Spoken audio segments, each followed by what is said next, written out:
खरा हिरो तो असतो जो लोकांना पायावर उभं करतो. हात तुझा खे हाती, तुझ तुझा रे साथी, पायात तू बांधून घे क्षण सारे.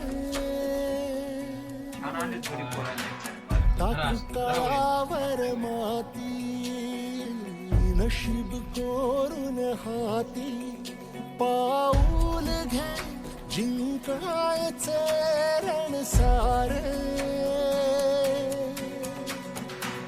काळ्या नभाचा तू ध्रुव तारा, पिऊन घेणे अंधार सारा. उठ रे चल रे उड रे झेप घे तू वाटूनी बळ सारे. वाट पाहू दे काही दिशा थांबायचं नाही.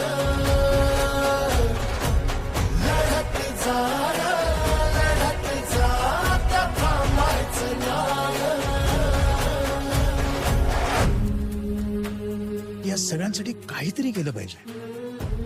त्यांचं टॅलेंट डोळे बोलतात आज विरोधाचा नाम, डोळे बोलतात एकत्र सोडून राहतात. नाते तुटणार नाही परंतु कधी फक्त आठवणीचे धागे अधिक घट्ट घेतात. नुसता निरोप देण्यासाठी नाते तुटत नाहीत, नुसता निरोप देण्यासाठी नाते तुटत नाहीत.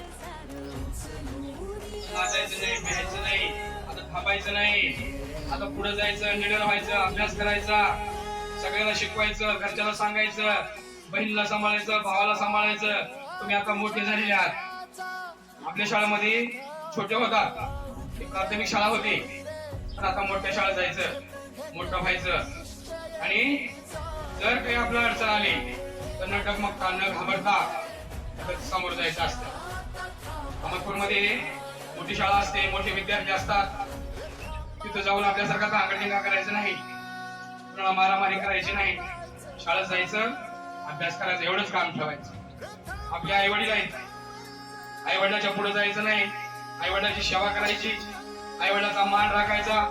घरात बहीण असेल, भाऊ असेल, शाळेतले गुरुजी असतील. इथून 5वीला गेलं म्हणजे तुम्ही काही मोठे झाले नाहीत असं बी नाही. आपल्या शाळेत शिकवणारे आपले गुरुजी असतील, त्यांचा मान राखायचा, आई बाबाचा मान राखायचा, आजी आजोबाचा मान राखायचा. शाळेमध्ये अभ्यास करायचा. शाळेत जसं तुम्ही